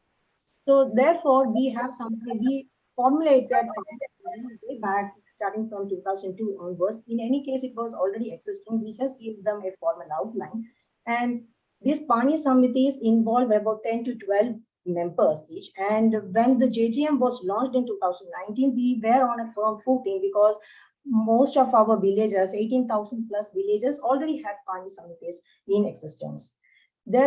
And it would be highly remiss on my part not to share that because of this firm footing and the firm community participation that we had in terms of participatory rural appraisal, which includes the resource mapping, the source mapping, the transect walks, and all the interviews with the villagers, we were able to achieve the target of 100% of functional household tap connectivity 2 years in advance. The deadline being 2024, we are happy to share that we have achieved 100% FHTCs way back in 2022 itself. That is 2 years in advance, which is a great achievement for the state as a whole. What we do in WASMO and the government at large, we believe that the community is the implementer and the executor of all the schemes. They plan, they implement the schemes, they prepare the village action plan. But nevertheless, we also understand that any activity involving great effort cannot be indefinitely sustained without proper handholding, without proper skilling. Therefore, we also have our technical staff from WASMO who help them in preparation of the action plan, help them with the maintenance of the records and receipts. At the same time, we also hand over the entire responsibility of operation and maintenance of their works, the maintaining of accounts, all the audit that they have, the village has to do on a regular basis, the collection of the receipts, the taxes, everything to the local government, at the local government level or to the villages itself. Therefore, we also have great feedback, and we also have a genuine list of people or the community participants who help us in sharing their problems, because they believe that the ownership, we actually take ownership because they were in the implementing as well as in the planning stage itself. Therefore, they take ownership and therefore they come out with their grievances. We have also the grievance helpline number as 1916 operational in the state. We do receive a lot of complaints. We do address them. We also have a lot of operators at the field level who come to us with their issues and their problems, and we sort it out on a give and take mechanism. So what we have learned in this short process of give and take relationship and sharing is that what is required at this moment is a consistent recasting of our predisposed mentalities regarding the village level communities. Most of us tend to assume that we at the government or at the policy making level know it all, but which is extremely distorted version of reality, in the sense that by default, we assume the villagers or the communities to be at the fag end of the totem pole. But by understanding their needs, by understanding what would be the best suited as per the various needs and requirements of each village, as per the needs of community per se, we will be able to keep a larger perspective in mind and we'll be able to achieve greater, or else we definitely run a risk of redundance. Thank you, Ann. I'll just also briefly introduce the other two panelists and then hand over to Professor. Our next panelist, Dr. Sean Farray, is the Director of Rural Water Supply Network Secretariat, hosted by the SCAT Foundation. RWSN is the global network for rural water professionals with over 13,000 members worldwide. As a part of running the network, he specializes in knowledge brokering between research, practice, and policy. He is currently involved in working with UNICEF, WHO, University of Oxford, World Bank, and other leading names in the industry. He leads the engagement for USAID-funded project for rural water called Real Water. Dr. Farray has over 20 years in the water sector, first as a water resources hydrologist, then a program manager for integrated water management with the Environment Agency in the UK. He is also a fellow of the Royal Geographical Society in London since 2001. Welcome, Dr. Farray. And our last panelist for today, Mr. Manish Vasuja, is a WASH expert working with UNICEF India with over 20 years of experience. 15 of these years have been spent in Bihar, Jharkhand, and Gujarat in the context of managing rural drinking water. He has also worked extensively with national and state governments, strengthening the capacity to effectively develop and implement the water sanitation and hygiene program.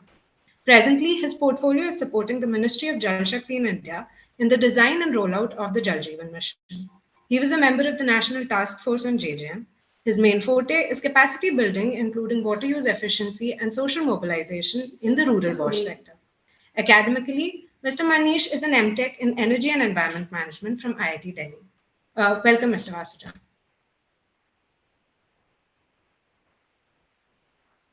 Professor, you're on mute. Yeah, thank you, Abhilasha. I request Mr. Fure to make any opening remarks. Great. Well, thank you. And thank you for the invitation to participate in this. I mean, it's for me, this is absolutely fascinating and a great learning experience. To say off the bat that the Jal Jeevan mission, as you all know, is the largest program in rural water supply ever in the world. So what everyone is watching India right now, because it is the most exciting thing happening worldwide in rural, and so many great points put so far that we'll get into. But I think just to say that for me, the 3 points that from the global experience of community management that is practiced all over the world, that there are alternatives, that there are different ways of delivering rural water services through delegated to service providers from the private sector or to NGOs or to social enterprises, through self-supply and supporting self-supply in terms of households providing their own water supplies. So there are a variety, a patchwork of different approaches and pathways to achieving safe drinking water in the home. But the 3 points I think that are key, that are common to all of this, is that you need a strong enabling environment with political priorities and with commitments. You need the resources and trained staff to deliver, and not just one-off. As Dr. Francis has said, it's just like, this is not a one-off hit. It's forever. You know, it's about public services going forward, and it's continuing investment. And the third is around incentives and accountability, to make sure that all those things come together to deliver good quality public services that reach everyone, and that if people aren't stepping up to the mark and they're not delivering on their promises, that they're held accountable for that, and that those that are stepping up, that they are suitably rewarded and can continue to do a good job. Thank you very much. Thank you, Mr. Pure. I think these are very important points. Let's move to the next panelist, Mr. Manish Vasuja. Would you like to make any opening comments? Yeah, thank you, Professor Gopal, for organizing this panel discussion and also this today's workshop. And also, I would like to kind of congratulate the entire IIM team and also all the panelists, all the participants. I will just supplement to what has already been mentioned and also kind of highlighting why UNICEF is supporting this program. UNICEF, as you may be aware, that we work in almost 190 countries, and WASH is one of the major flagship program or program in which we work, because it leads to reduced kind of mortality and morbidity of children. So it contributes to survival and development of children. In India, we have state offices through which we work and support state government and other partners in the states. So in almost most of the 15 kind of populous states in India, we are working. Now talking about Jal Jeevan Mission and also this program of rural water supply, I think India, because we are working in other countries also, I can say that this is, I think, from 2014 onwards, the focus of India on water and sanitation has been huge.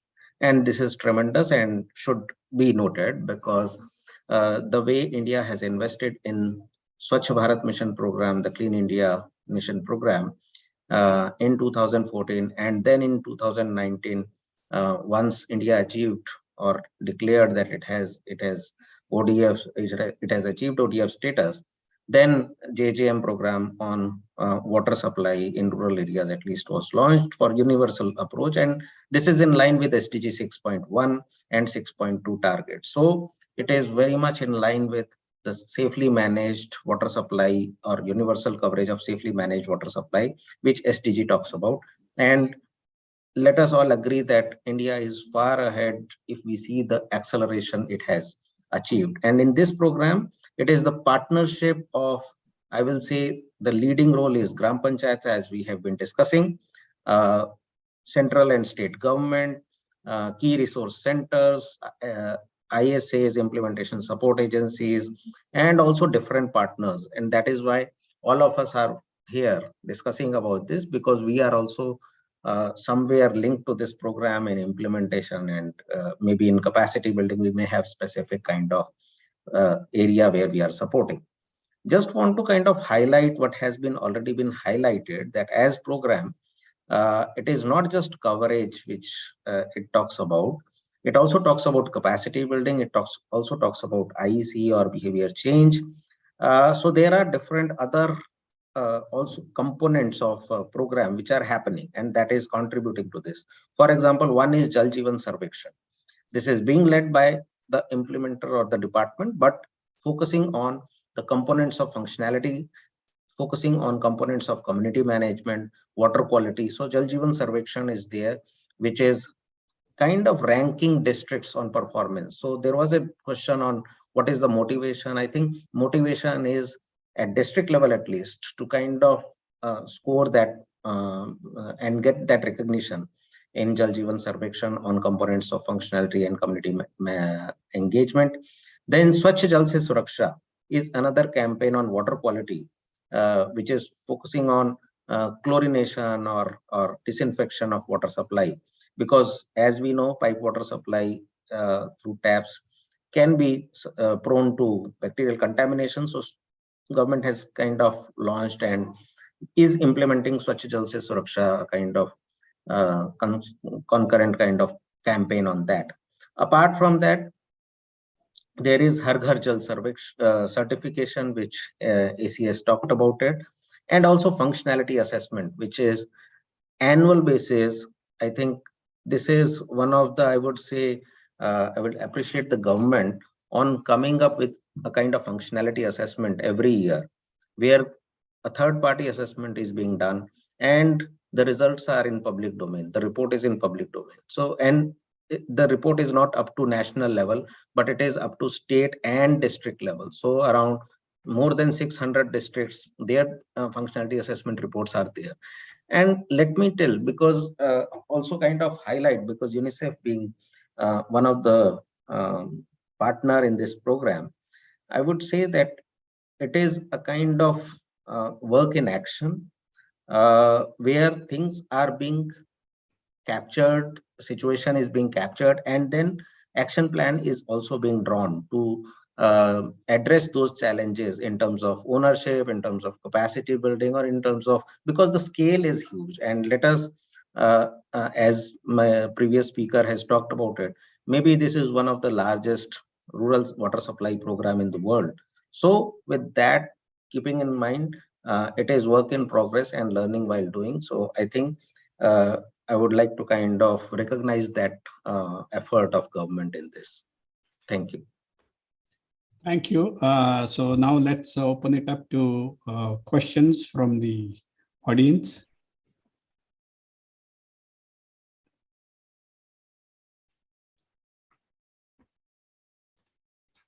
As people are preparing to ask questions. So let me ask one question to Dr. Joy. I was just wondering, WASMO kind of an organization is needed for all the states. What do you think? What is your experience?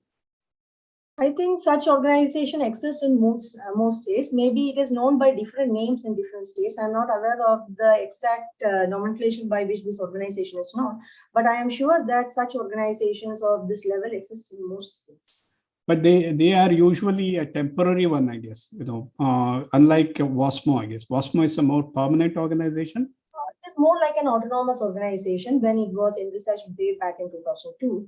But as of now, because the government also realizes the rising challenges in terms of water supply, I think this is an organization which exists till date and probably is set to continue to function.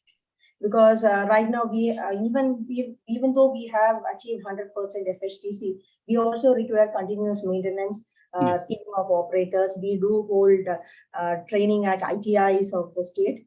Various ITIs are giving trainings to the operators at the field level, and of course, for the augmentation and also the O&M activities, this village participation is of utmost importance. So I wish and I think this organization would run well.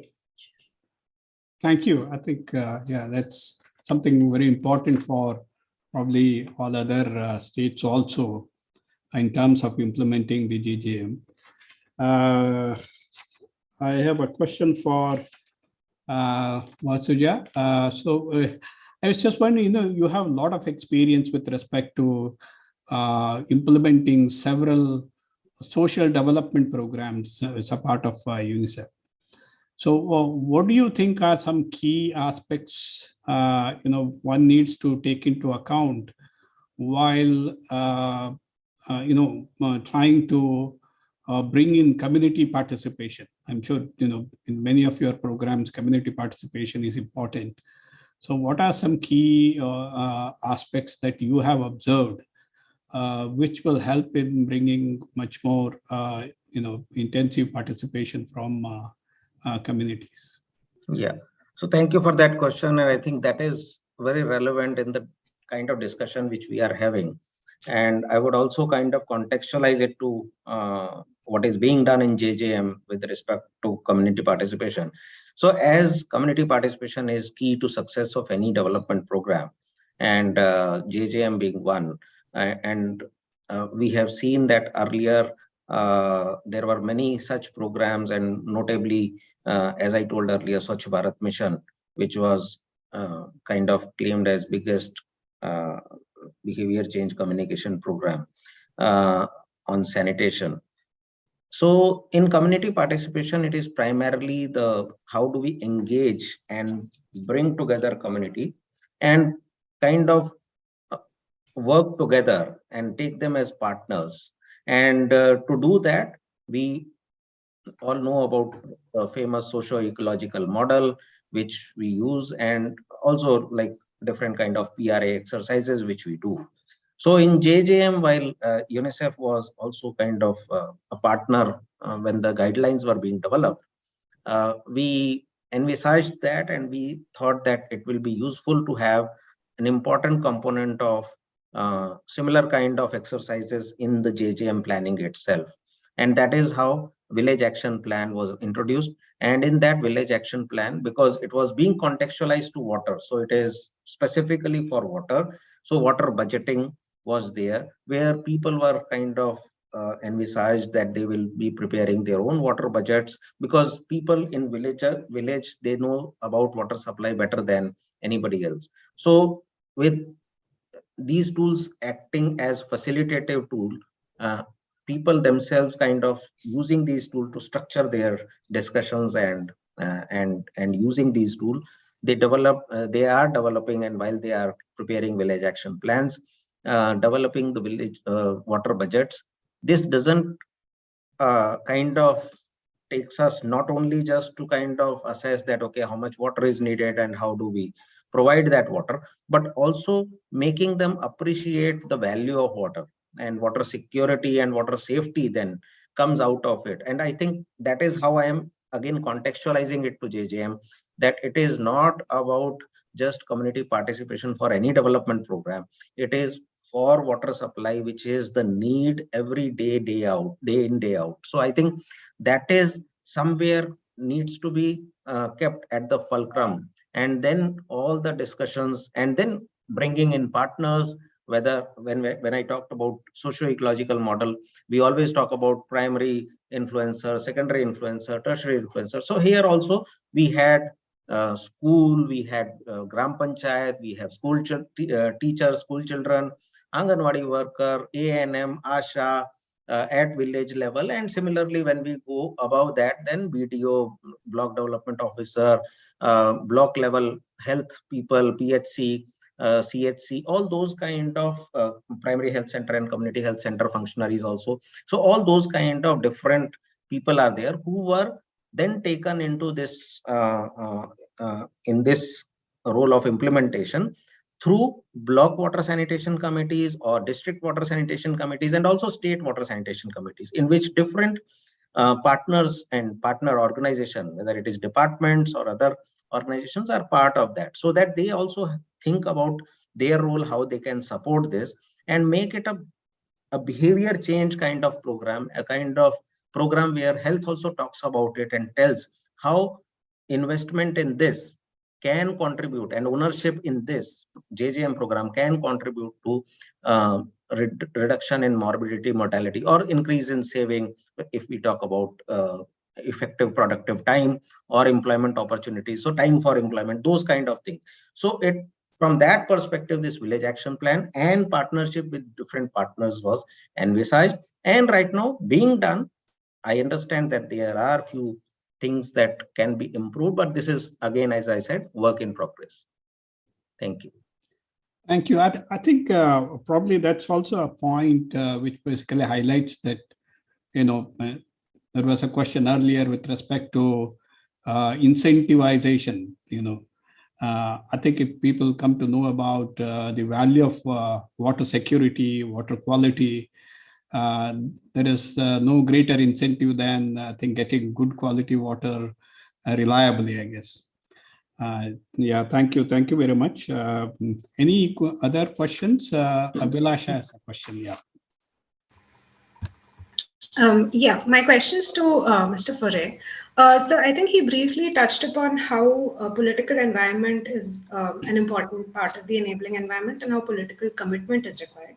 Now, in the context of JJM, the VWSC, or the grassroots level organization, is generally headed by the GP head, right? And they tend to be coming from a political background, and the GP head changes once every 5 years. So with the change in the head of the organization, and also we need to remember that this person is politically motivated, how do you ensure continuity in some sense? And how do you ensure that that commitment comes in at the VWSC level? Wow. Yeah. What a great question. And continuity is a perennial challenge everywhere in the world, particularly where you have a high turnover of staff.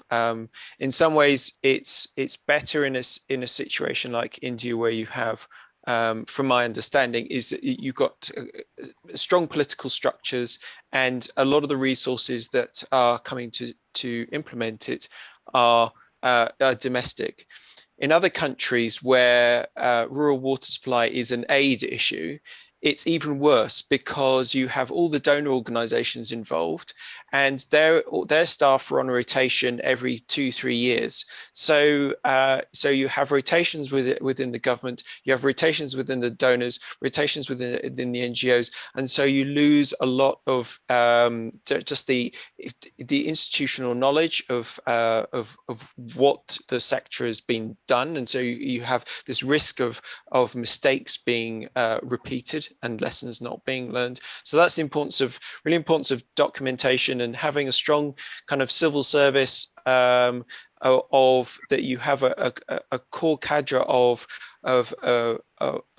officials, of engineers that do have that institutional kind of memory, and are able to keep things going even as other kind of things move around. I mean, it's good to have some change, because if you have institutions that are too fossilized, where people don't move on, then you run into the risk of individuals that are just no longer motivated, and they're not interested in change, they're not interested in innovation, and that leads to stagnation. So it's got to be the right balance between the two, and I'll be very interested to see how things progress. I just want to pick up briefly, though, one point on accountability, and on the idea that the colleague from UNICEF said about the importance of having an annual baseline survey of functionality. I think that's really important, because that kind of data can, if it's done well and it can be reliable, can really help inform the evolution of both policy and operations. And we're seeing this already in Indonesia with some of the data that's been collected around the PAMSAMAS program, which is another kind of huge national program. We're also seeing it with CSR, which is in Central America. But the danger of that kind of very technocratic approach is that if the data's, even if it's online, what does that mean to the users themselves? Are they going to log onto a website? Are they going to analyze the data themselves? Probably not. So one of a great example from Bangladesh is where the Union Parishad publishes their results online, but also publishes their results on a board outside their council building, so that people on a day-to-day basis can see what's happening, how progress is happening in their area in terms of achieving universal coverage. And if they want to dispute something, then they can go in and ask. And so I think it's important that the community engagement is very much a two-way conversation, and that requires not just one-off communication, but also a continuous process of collaboration. Thank you. Thank you. I think there is a question. Professor Bide? So thanks, Professor Naik. So my question is really, I mean, it's not specifically directed at someone, but perhaps Dr. Fury can respond as well. And that's what are the worldwide experiences of exclusion when it is generated, especially by piped water schemes? Because I think are there newer forms of exclusion which get generated? And if so, some insight into those would be very useful, because through some of the visits that we have been conducting, for example, we are observing that there is a simultaneous attempt by several Gram Panchayats to actually also begin RO plants So on one hand, there are higher level services which are being demanded by some of the power elite within the village. But whereas public water and publicly available water may be the only choice, perhaps, which may be available to households which may belong to low-income classes, but also communities who may be excluded on the basis of caste or on the basis of geography because they are far off from the main head. Any experiences with respect to that? Yes. Yeah, it's very common. All over the world, there are different forms of tension and exclusion between different water users, and sometimes it depends on water quantity, and sometimes it depends on quality. And sometimes it depends on cultural factors. So, for example, pastoralist, nomadic rural peoples are often excluded from these types of systems. And in some parts of the world where there are political tensions, particularly in rural areas, it might even be a deliberate political act to exclude certain groups who are not kind of with the right political connections or the right political party or whatever. So it's something that needs to be, it's very context specific, and there are lots of different tensions, and very rarely are there simple answers. But when it goes wrong, and what we're seeing particularly in the Sahel in Africa, what we're seeing in other parts of the world is armed conflict. And that is where you really want to kind of avoid. But water can be an entry point for building peace and building prosperity. And that's why I think also it's important to consider that water for rural people is not just about water for drinking and for cooking and for cleaning. It can also be for livelihoods, for agriculture, for livestock, and income generation. So that's there's many different important dimensions to it that need to be brought in, and not just see it with a kind of urban water utility mindset. Thank you. Yeah. Thank you. There is one more question. Susan? Yeah. Hello. I wanted to ask Mr. Vasuja, and it's not exactly community engagement per se, but more communities' perception. So traditionally in India, we have, in villages at least, we have common well points where people go and collect water from. So when we are talking about in-house piped water supply, does communities' perceptions about these common pool resources change, or the care that they have taken about these resources over the years, do they change? Have you seen it? And is there any guidelines that also conserves these resources? We are talking about source sustainability. Everything is source, but resource also has to be sustained. Yeah, thank you for that question. Actually, both of your remarks and the parts of the question are linked. Initially, you said that it is about that community togetherness, a sense of togetherness around that community well. I think that is now kind of, because with the aspiration of having household level of services, whether it is water and sanitation, that aspiration is being addressed, and simultaneously that community kind of ownership or togetherness kind of feeling is towards source, because source remains same. It is at community level, whether it can be a well, it can be a bore well, it can be a kind of other source which can be treated and provided with household tap connections. So that source protection, and how do we kind of take it forward in the field, the issues around source protection, because it requires community ownership and community participation to own those sources. So we do this water budgeting where we use similar kind of sources which were earlier at community level, and we do some kind of resource mapping and also time mapping also with time, how the source has evolved. Earlier, they will say that the villagers will say, the elders in the villages will say that the water was available at very shallow level, but now it has gone deeper because of the over extraction and other kind of things. So then it leads to the discussion when that sense of togetherness was there, and those discussions also come up, and then the discussions are led towards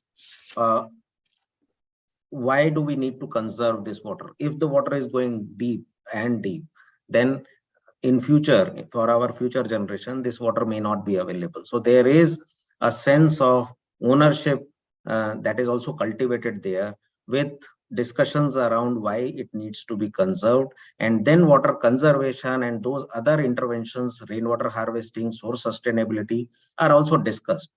So this is, I would say, it is not a one-off kind of component of saying that having FHTC is the only part of JJM. JJM also talks about source sustainability. JJM also talks about source protection. If you see, there are sanitary surveillance inspection formats which talks about source protection. It doesn't talk about only water quality monitoring and surveillance. It also talks about source protection. It also talks about there should be no solid and liquid waste around water source. It can be a well, it can be a hand pump, it can be, but now maybe it is augmented and further kind of structured to provide safe water at household level through taps. So I think with that kind of understanding, and that is how it is easier for us to take up this issue in village, because they know about their sources at community level. That aspiration has led to this kind of service improvement, but the action remains the same, that those discussions remain the same on togetherness to own this water supply, togetherness to protect the sources and improvement. Thank you. Thank you. I think in our own field visits, what we have seen is some of these earlier sources of water is being used for, let's say, drinking water for cattle.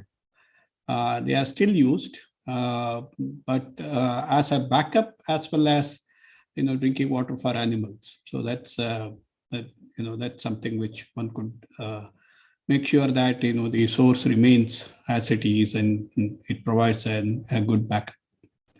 There is one more question from Anvesh. Yeah, hi everyone. Good morning, good evening.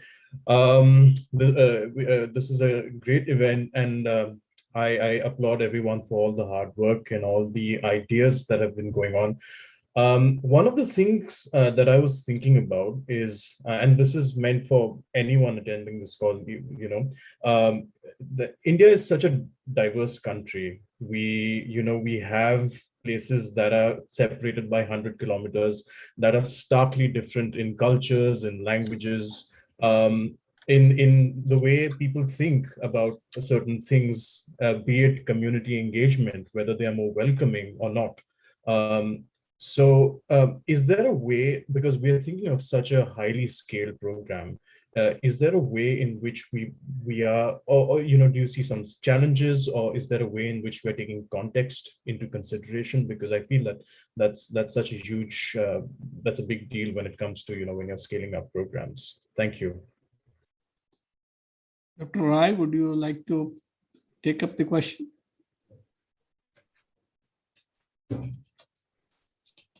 Yeah, I mean, so I think this is the big question, and why people go, well, rural water supply isn't that hard, is it? I mean, it's not like a big city where you have a huge infrastructure and you're serving millions of people and all the rest of it. It's just quite small settlements or villages or a few households.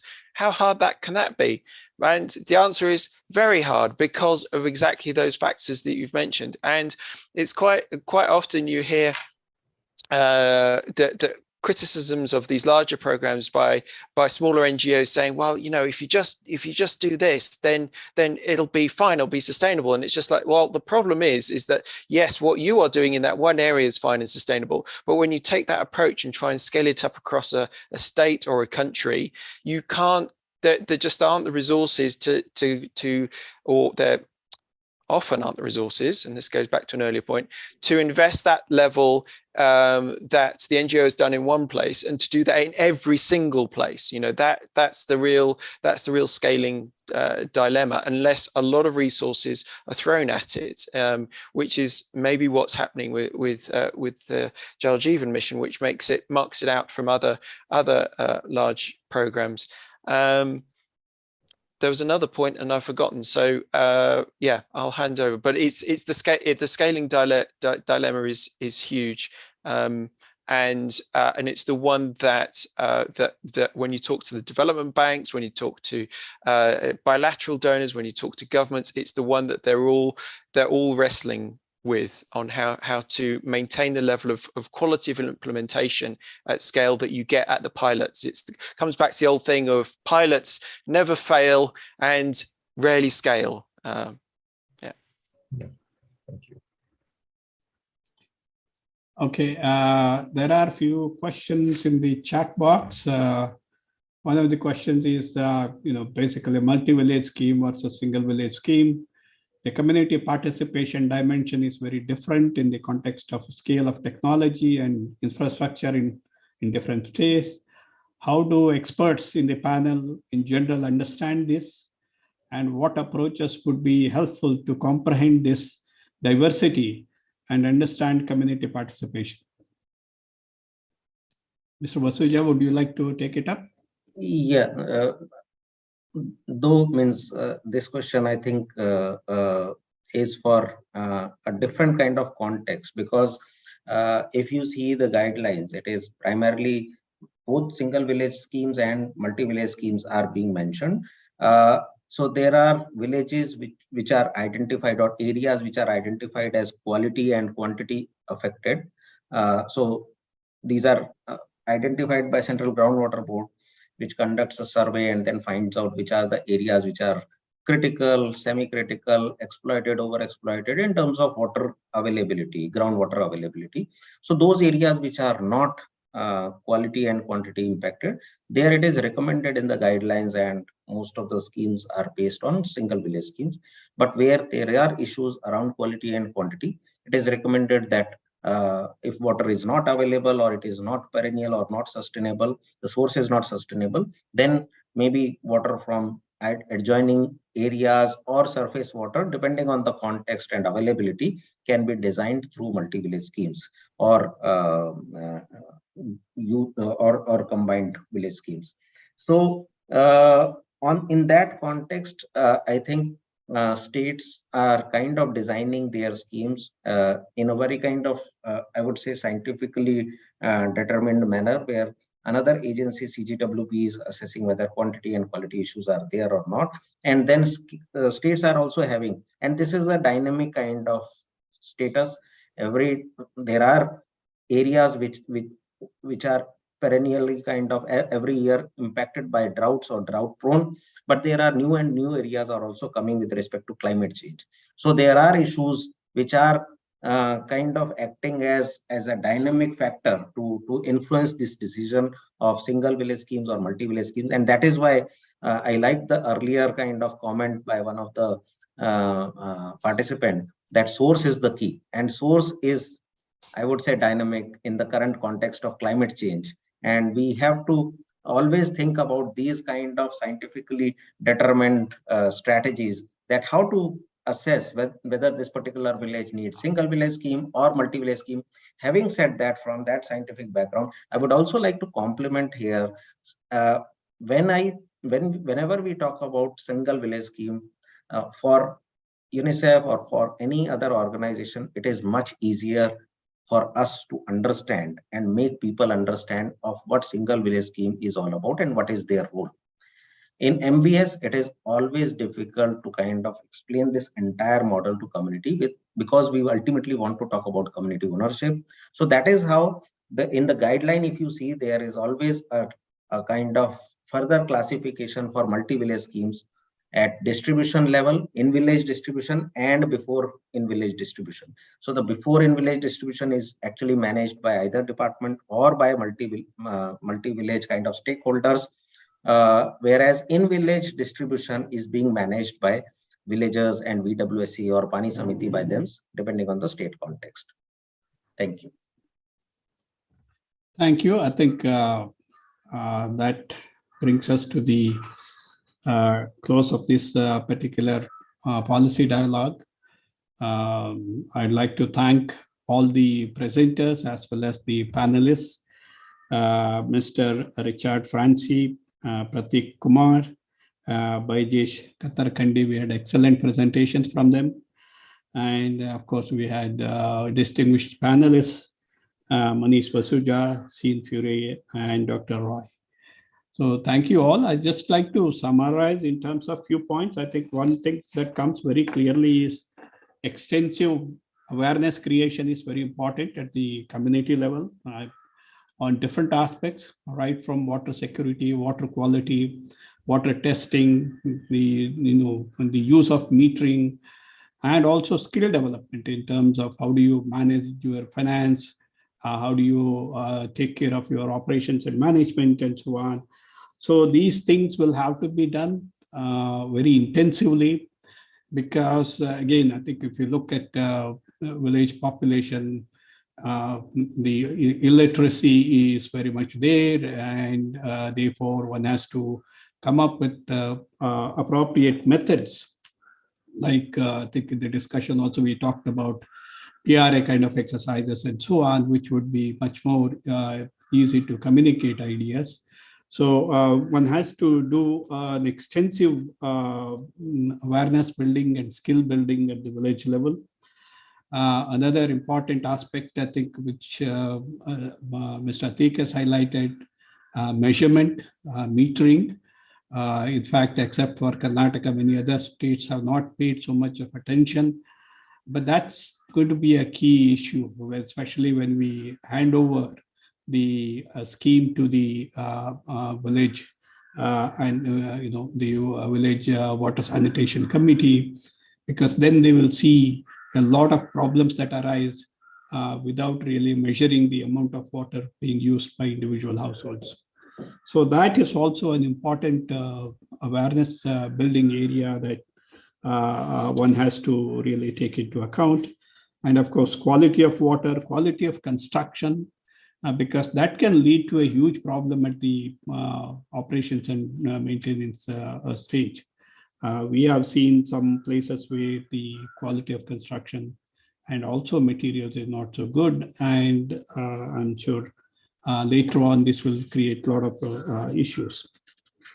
Then another key thing that has been said is it's important that government also should be playing a key role in terms of building that ecosystem.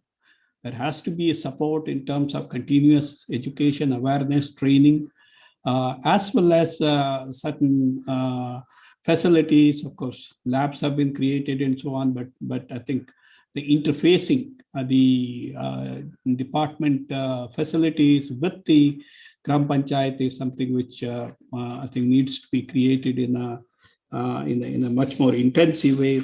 In fact, one of the speakers talked about interfaces at all levels, GP level, district level, state level, and so on. I think that's very important. Co-production idea is a very important one. I think it has to be, it's not just that I build this system and hand it over to you, but it has to be a joint exercise, throughout. Then only I think there is a possible way of sustainably managing the system. I think the preparedness of the government departments in terms of co-production, interfacing with the community, these are and hybrid institutions. Those are, I think, very interesting ideas, and that has to be taken forward. So with that, I think we had an excellent presentations, and Excellent ideas have come about from the panelists and others. I'd like to thank all of you, and we look forward to your participation in the next policy dialogue. We will keep you informed about it. Thank you very much. Thank you. Thank you. Thank you. Great, thank you. Thank you all. And, Thanks everyone. Thank you. Thanks. Have a good day.